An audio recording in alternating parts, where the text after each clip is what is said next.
What is up, everybody? Welcome to Ajay's Analysis. It is the fourth episode now, about a month in of starting this show. I've had, a couple of guests on. I had, a great time talking with Matt Perino, Bruce Exclusive last week. We had a really good show. Today, I'm here to break down the concerns for the Bills in 2023, because as great of a team as they are, there are going to be some concerns about the roster, the health. There's a lot of different avenues that you can go down with this team. There's been a lot of bright spots, but there's also concerns when you have a really talented team. But before we get to that, I just want to, say my condolences to Eddie, Nick, the family. A tragedy today for all of Bills Mafia. And, I'm hoping, like Bills Mafia always does, they always come together. They always, build each other up, support each other. And that's what I hope the case is here. The kid had, a contagious smile, contagious laughter. He said, "Go Bills." And in every video you see, he's saying, "Go Bills." You could tell the Bills meant a lot to him. So for him to have to go through that, it's just, a terrible loss, and, praying for the family and praying for, their whole family and Eddie himself. And I hope that they, can celebrate him and his journey and his life. The link in the description is for his GoFundMe. I have a GoFundMe link in the description. Feel free to donate, help out the family with expenses and stuff like that. But it's just a really sad day. It's going to be a hard episode to get through, but that's what I'm gonna have to do. So, starting with some concerns for the Bills. The first one that comes to my head, and the first one that I'm going to discuss, is Spencer Brown, the right tackle spot. Spencer Brown dealt with the back injury all last offseason. He had the sudden back injury, had the surgery, went into surgery for that, and I don't know if he was ever fully healed. He mentioned something before that it wasn't until the end of the season where he really got his, mojo back and started feeling like himself. That's kind of what he went and said. But just the depth behind him, the depth behind the whole, right tackle position with Quessenberry and Brandon Shell are those guys you can really develop, and, can they be suitable backups for Spencer Brown? That's the question. I don't know. That's a question we don't know yet. That's why I have it as a concern, just because of the fact that I thought they could go, with a Wanya Morris or Blake Freeland. I know he's a similar Spencer Brown type, but a sort of rookie that they can develop just in case Spencer Brown doesn't work out and they're, kind of at a loss for words. Like, what do we do? So that's what I hope doesn't happen, but that has to be at the top of my list. The offensive line just wasn't good enough last year. Josh Allen was running for his life at times. There was miscommunications across the board. There were multiple times in that Cincinnati game where the Cincinnati defense just was able to, just out-coach and out-scheme and outplay the whole Bills offense. That's why they only put up 10 points. So the offensive line in general, I think, never has really been great with Josh Allen. I don't think it needs to be great, but I think it needs to take that next step. I think what they've done, we talked about it last week a lot I talked about it last week with Bruce a lot, was just the offensive line and how they have to be better. The interior has to be better. Mitch Morse is struggling with the concussion issues. He's getting older, but he's, when he's out there, he's really good. He's a really good player. Dawkins has been a staple on the left side, which he's not elite, but he's a good left tackle. He's not gonna, wow you with his athleticism or stuff like that, but he has a good anchor, and he can play the position well. And they obviously upgraded the guard position. It's really that right tackle spot for me. The right tackle spot is a concern.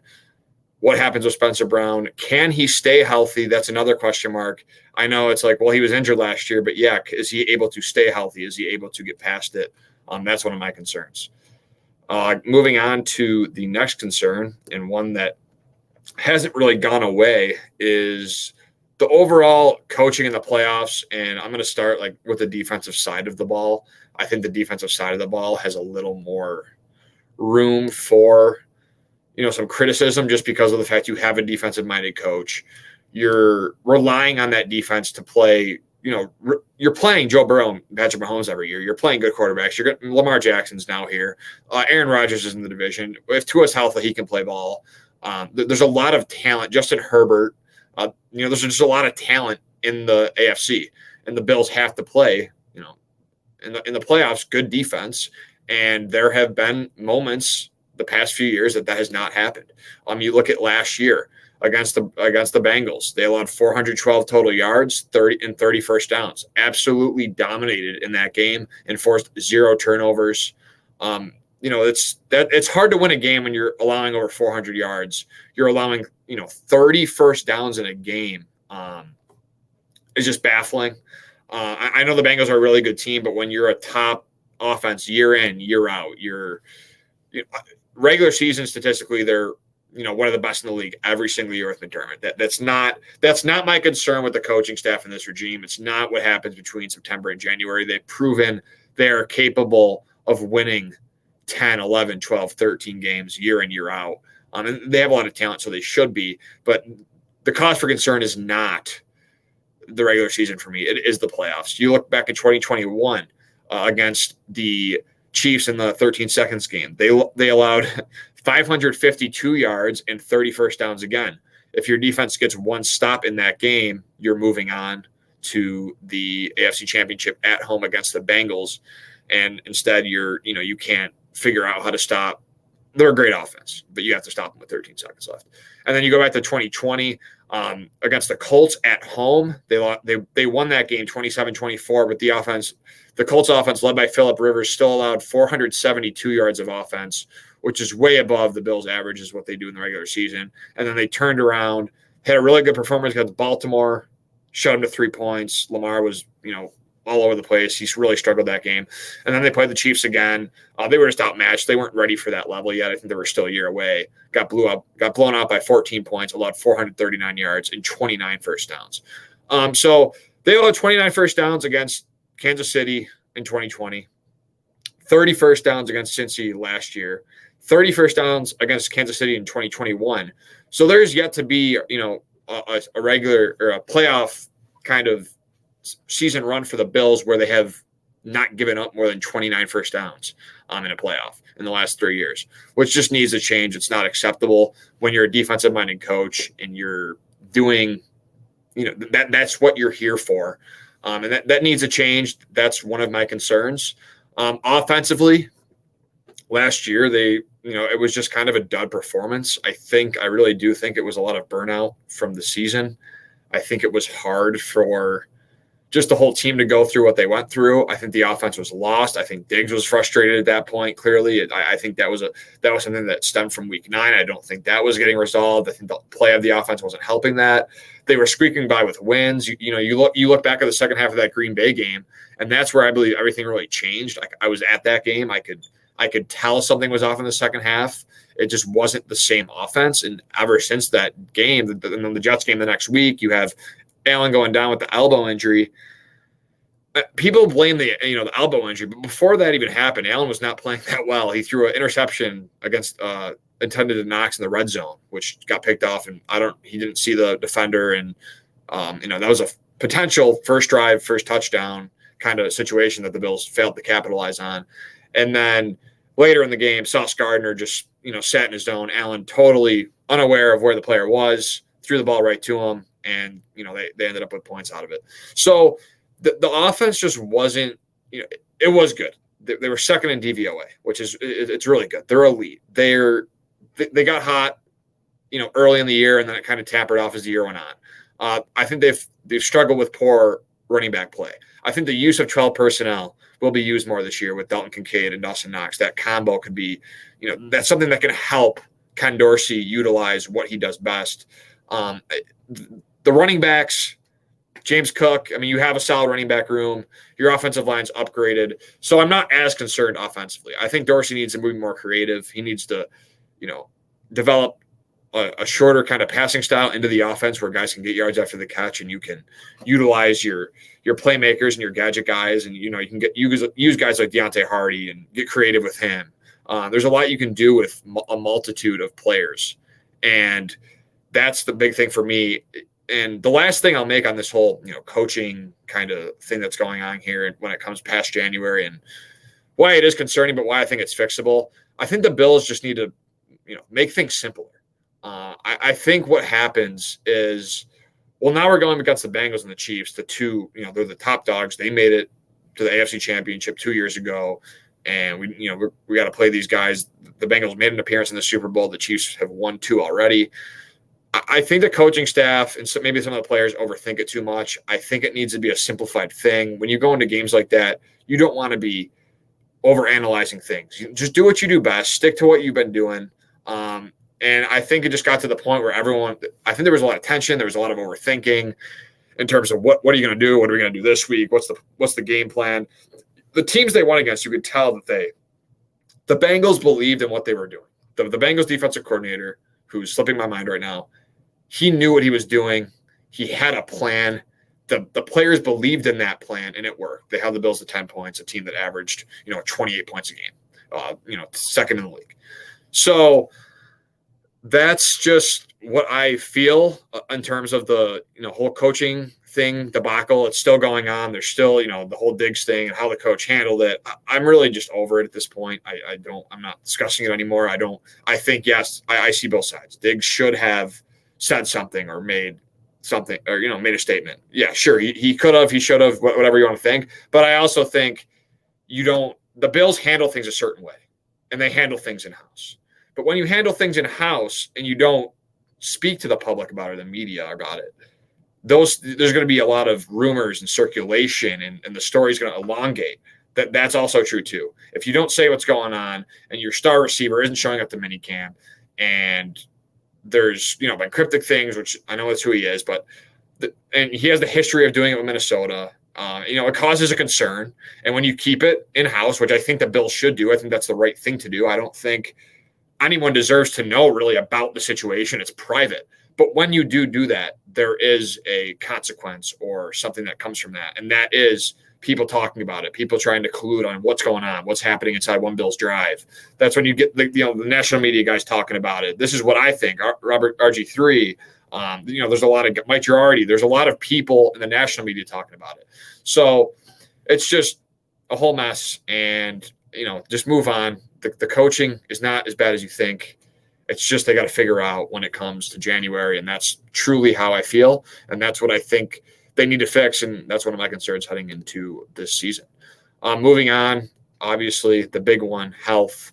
I could sit here and talk about it even more than everyone already has, but the health of this team, and you could say it for every single team, but last year was something that I don't think anyone's ever seen.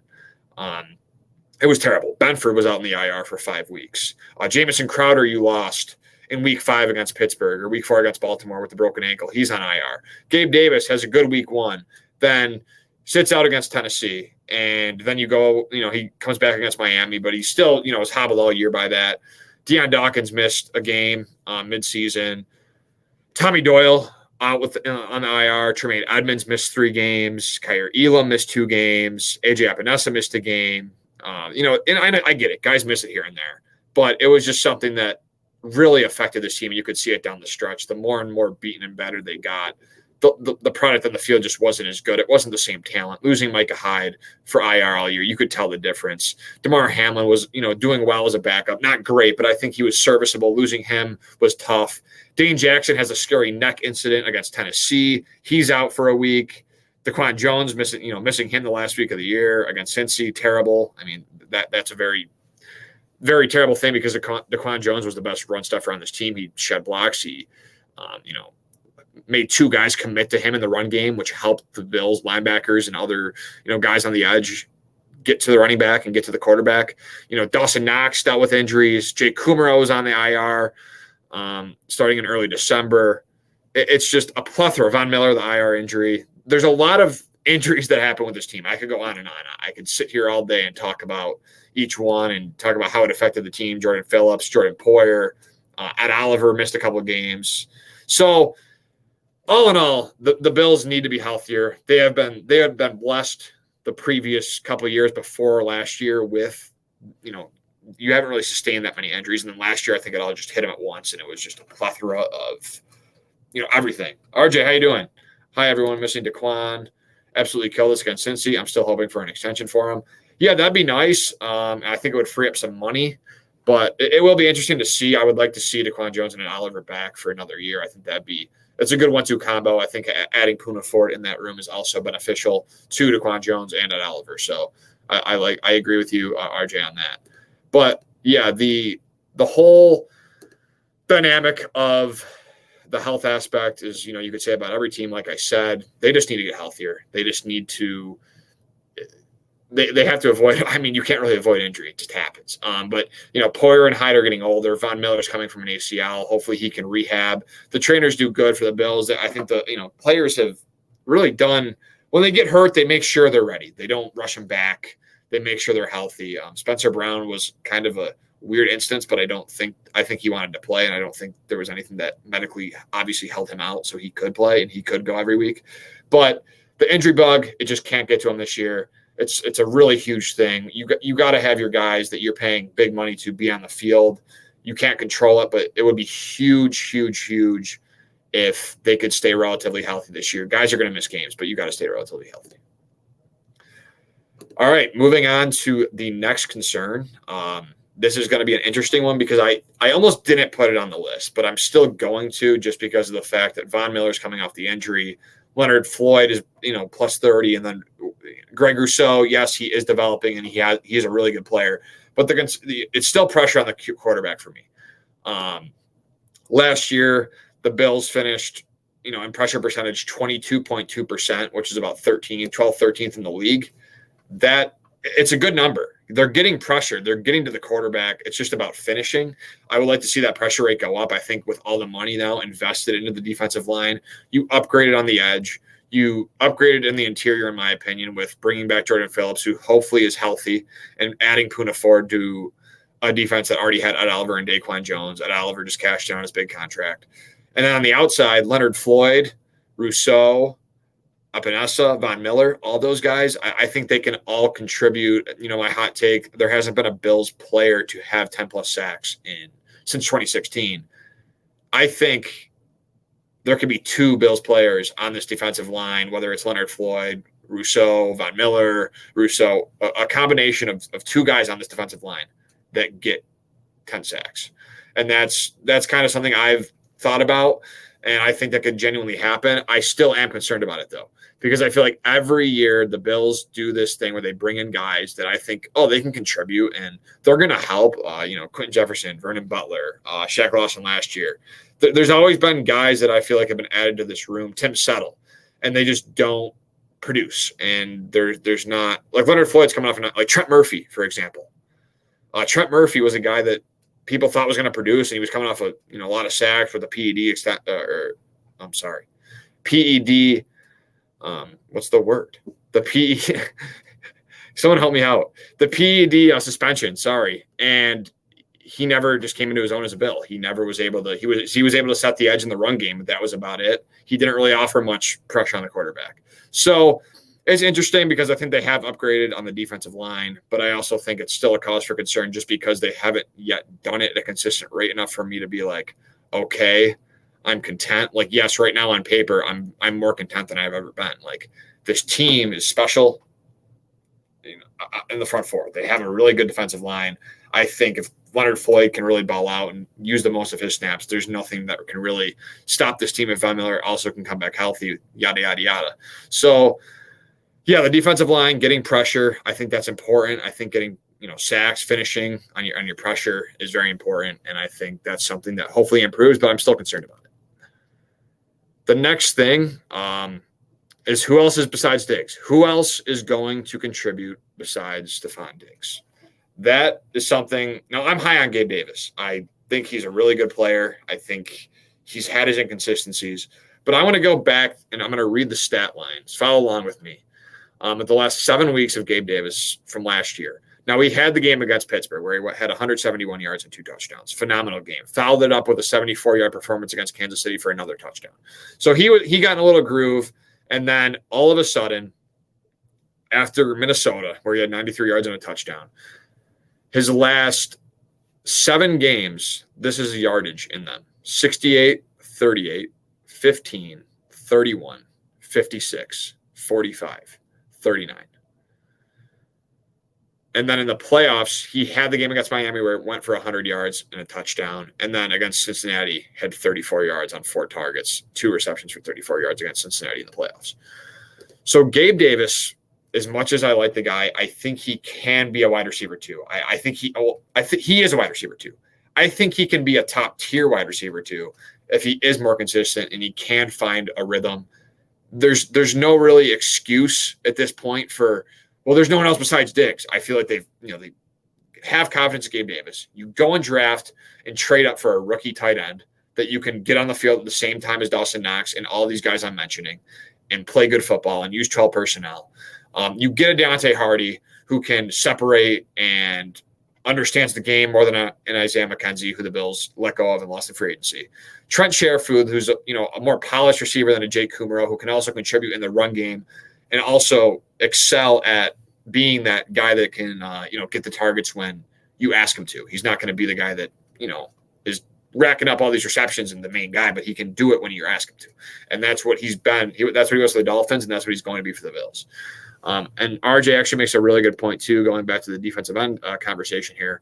I'm just hoping Floyd isn't the new Mario Addison, though if that is the case, I'm really questioning Eric Washington at that point. Yeah, it's weird that the Eric Washington thing is interesting because Bills Mafia seems to have such a strong opinion of Eric Washington, a guy that I don't think any one of us have really met. I think he's done an okay job. Has he not developed his guys? Yes. But yeah, RJ, I agree with you. I thought I tweeted this out right when the Floyd signing happened. I said Leonard Floyd's going to be the signing that the Bills fans thought Mario Addison would be, and I still agree to that. Mario Addison was coming off an 11, 12 sack season or 9.5 sack season. Leonard Floyd was just coming off a 9 sack season. They both had around 30 sacks the last 3 years combined, each of them. So I don't know. I expect more from Floyd. I think he's a better pass rusher. I think Mario Addison was at the end of his career and kind of winding down. They still gave him $10 million, which is more than Floyd. They gave Floyd $7 million with $2 million in incentives. So they clearly thought Mario Addison was going to be kind of that 1A, 1B with Jerry Hughes, and he just didn't turn out to be that way. The Bills don't need Leonard Floyd to be the 1A, 1B with Von Miller because I think Rousseau can take that role over. I think he's ready. I mean, he is ready. He should be ready to take that 1A, 1B spot with Von Miller. But Leonard Floyd has to be that second guy that when he's coming in on, obvious passing downs is getting home and getting to the quarterback. He's got to be the guy that can do that. So RJ, thanks for the comment. You're making me get off track, but I appreciate the comment. I like interacting. So yeah, besides Diggs, I don't know. Gabe Davis is a guy that just has been inconsistent. You look at Khalil Shakir, a rookie who is trying to come into his own. Does he have a role? Does he not? Where's he going to fit? Is he going to be a slot guy? I think he offers position versatility, which most people don't realize. I think he can play on the outside and in the slot. I don't think he's just like a one-trick pony. So he's an interesting guy to talk about. And then you have Deontay Hardy and Trent Sherfield. I think they've done on paper some things that make me a little more confident, but I still don't know if there's that guy when Diggs is getting bracketed or double covered or taken out of a game, what can the offense do? I know with the Kansas City game in the playoffs, they figured it out, and Gabe Davis, had the game of his life, and it seemed like he was just snatching everybody's ankles, every route he ran, every stem he hit, the guy fell over. He was just, it was a pretty incredible game. But yeah, I don't know what they're going to do besides Diggs. I think they've tried to do enough on paper. I think Kincaid is a step in the right direction, but he's a rookie. Rookie tight ends don't really come into fruition until a couple years in the league. It's a hard position to learn. It's a hard transition. It'll be interesting. And Stephon Diggs also, I think there's also concern from that end if he's not being implemented enough or getting the targets like he was or getting those, if he's not getting his 12 plus targets a game, when does that become an issue? Because there's going to be that tension there. There's obviously, if things don't go right in the offense and it takes them a little time to figure out, can the offense handle it, and can the offense live up to, the hype, and can they come together and figure it out and not, bash heads and argue about it and kind of just collectively come together? That's also an interesting point. And then the final concern that I have, and then I'll get to questions if any of you have any, is the turnovers in the red zone for Josh Allen. Josh Allen led the league in turnovers last year with 19. He was a league leader in turnovers last year. I'm concerned with Josh just because the turnovers last year were costly. And now this isn't a trend yet. I don't think it's a trend because I think a trend is, it happens year after year. This hasn't been happening year after year. And I'm about to explain why to you guys. So in 2020, Allen, 23 touchdowns to 0 interceptions, 0 fumbles lost. So he had 23 touchdowns with no turnovers in the red zone in 2020. 0. Clean, perfect. I think he had about 60 plus completion percentage, which is really good in the red zone, especially for a guy like Josh. 2021, 27 touchdowns, 2 interceptions, 0 fumbles lost. So that's still exceptional. 2 interceptions in the red zone all year. You're plus 50 touchdowns with only 2 interceptions with 0 fumbles lost in 2020 and 2021. Brian Daboll, I think, he was the variable that kind of was gone. I think that has something to do with it is losing Brian Daboll. So hopefully with Ken Dorsey with another year on the offense, that can figure itself out. But in 2022, that's where things just it didn't really add up in terms of what happened to Josh. He went going from throwing 60+% in the red zone to now 5 interceptions, 23 touchdowns, and a fumble lost. So he had 6 turnovers last year in the red zone. And 23 touchdowns. So you go from having 2 in 2020 and 2021 combined to 6 in 1 year.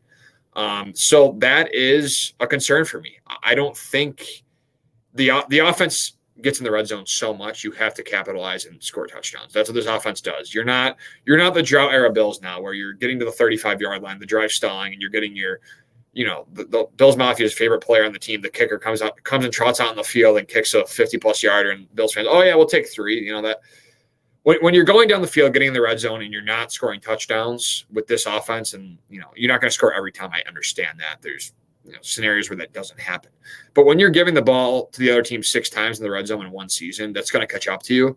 And I think it needs to stop being a trend. RJ.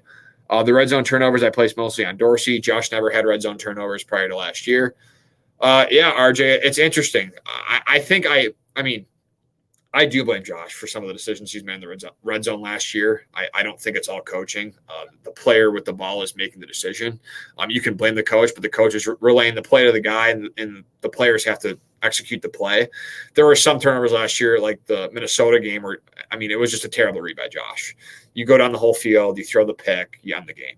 The one against I talked about earlier in the Jets game with Dawson Knox, where he threw it right at the guy, right in the red zone. It's a drive killer. It ruins your momentum, and it's something that they need to fix. I don't think it's a trend yet, but it's something that if it continues, it's a concern for me. It's a big concern for me. The offense needs to figure itself out inside the 20. That's a big thing for me. And, the stats prove it. He had 6 last year and 2 in 2020 and 2021. So that's kind of where I'm at with the concerns for this team. Are there any further questions? I'm free to hear out anything here. I got a little bit more time. So if anyone has questions, feel free to shoot them my way. There's 14 of you. So if one of you could ask a question, that would be great. I want to interact with the chat more and get more people to ask questions, just so I can, get a sense of what people want to talk about, and kind of feel it out. But, for those who have been listening so far, thank you. Please subscribe. It really helps out the Buffalo Rumblings channel. It's a grateful help to the channel in general. And I think, the show's been going really well so far. And I appreciate everyone listening and stuff like that. Oh, Chris Sobalski, my father. How about replacing Tremaine? Yeah, that I was going to put that on my concern list, and maybe it will be, maybe it won't be. But the thing with replacing Tremaine is, RJ, I'll hit your question too. I see Dorian Williams winning the spot eventually. I don't think it's week 1, but I think by mid-year, Dorian Williams is a starter. But I think replacing Tremaine with the upgrades on the defensive line, with Micah Hyde and Jordan Poyer back there, with Matt Milano right next to you calling the plays. He's going to be the one with, calling all the plays for the defense. I think it's not going to be as big of a concern as you think. I think Tremaine Edmonds is replaceable. There's a reason they didn't go out and pay him. I think they thought they could do better. They thought they could find cheaper and use that player at the same rate or even better than they used Tremaine. So replacing Tremaine, I thought about it, but I'm really confident you had the veteran presence with AJ Klein and Tyrell Dodson. You have the up and coming guys with Balen Spector, Dorian Williams, Terrell Bernard. So they have a lot of options. They have a lot of multiple routes they can go. So the middle linebacker competition isn't as big of a deal just because I think the talent around the middle linebacker, whoever that is going to help. It's really going to help him out and really make the defense as a whole just mesh together. Tremaine's going to be a good player. I wish him the best in Chicago. I think he's lengthy. He's good in coverage. He struggled processing plays pre-snap. I think he had trouble filling run gaps. I think some of his tackles were yards down the field. I will say, last year, there was a piece of me that's like, maybe the Bills should re-sign Tremaine Edmonds. And that really didn't come to my mind until last year. I didn't really think of it. I thought it was kind of a thank you. We traded up for you. You were a good player. You made plays, but you didn't make the splash plays, and you didn't you didn't do enough for me to say, I'm going to sign you to $18 million a year. Now, after this year, I was like, wait a minute, like this kid's good. And, I think that maybe there's a avenue for it. But when I saw the cap and how the whole situation was working, I was like, all right, there's no shot that Tremaine Edmonds is getting re-signed. He's going to go get his bag. He deserves it. And I think, like I said earlier, the Bills can find a replacement. I think they will. I think they have it in the locker room now. And there's a reason they didn't go and spend big money on a middle linebacker this offseason. There was a lot of options, and they didn't do it. RJ, do you think Dorsey will go back to the higher amount of play action that Daboll made a staple of using? The Bills with Daves were best in the league when using play action. RJ, that is a great question. I hope so. I think using 12 personnel more, we'll see how that works itself out. But I think using play action, I think let me say this. When Josh Allen was under center, when Brian Daboll was here, and there was the running back behind him and, snap the ball, play action, I was so confident every time that ball was leaving Josh Allen's hands that it was going to be something positive. And I feel like last year we saw less of that and less of that. So I hope Dorsey does that. I hope he's learning. I know it sucks that he's learning in a Super Bowl window, and the window is only for so long. And I get that. I get the urgency to be like, okay, this guy needs to figure it out now. Like, I get it. He does need to figure it out now. This is the year to figure it out with your 12 personnel tight end and the weapons you've added. So I think using play action, Josh Allen's good at it. He's excelled at it, as a NFL quarterback. I think going to your player's strengths, making him comfortable is something that Ken Dorsey should utilize. So that's kind of where I'm at with the whole Daboll kind of Josh Allen, Ken Dorsey kind of situation. I think there's room to grow for Ken Dorsey. I know it sucks, but that's the truth of the matter. And hopefully Dorsey learns that you need to put your players in positions to succeed. I think an offensive line upgrade will help that, which they've done. So that's where I'm at with that. Any more questions? I'll take a little bit more. I have some time here. The concerns, it's hard to talk about concerns with a team that's so talented.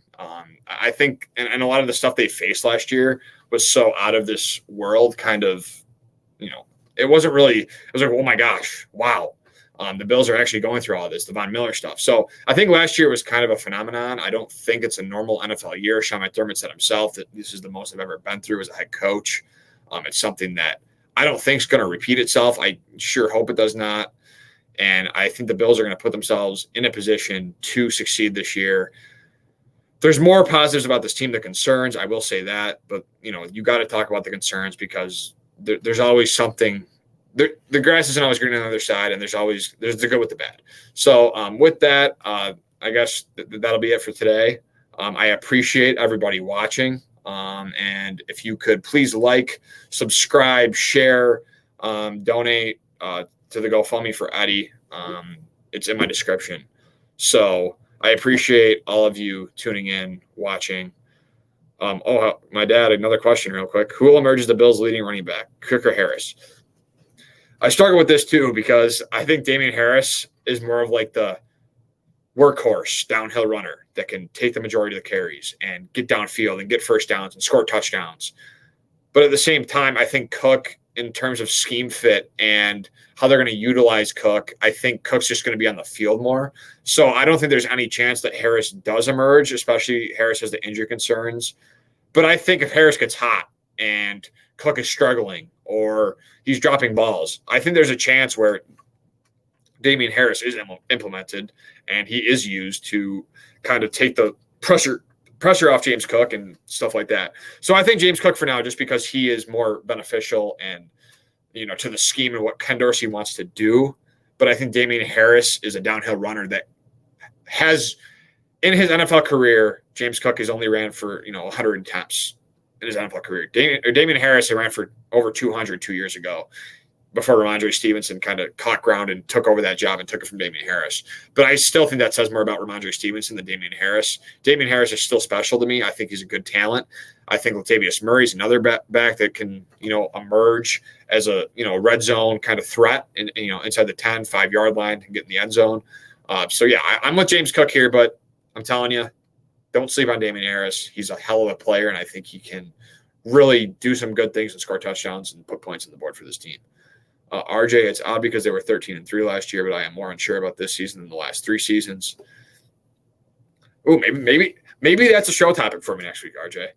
Maybe that is a show topic for me because that is interesting. I feel like that's the pressure all mounting up. I think that's the lack of success come January. I think that's my best guess right now. I think it's kind of a overall just buildup of what's going on in terms of the, just how the Bills have played the last couple seasons. So that's for sure an interesting comment, but I've never thought about it that way. But I think you're almost dead on. I think there is a lot of pressure on the Bills this year. They haven't gotten over the hump, and they're a team that needs to. So, but with that said, RJ, thank you for the comment. Good show tonight. I thank you all for watching. Again, if you're listening on audio, I appreciate it. It'll be up in a couple days, probably tomorrow morning. So I'm going to get that out to you guys. And remember the link in the description for Eddie. Just a sad day. I know Bills Mafia is going to come together and do what they do best. And it'll the season's for Eddie. That's what it is. And he'll be a poncho, and that's a good thing. So thank you all for watching. Like, subscribe. And I appreciate all of you for watching. I'll see you next time.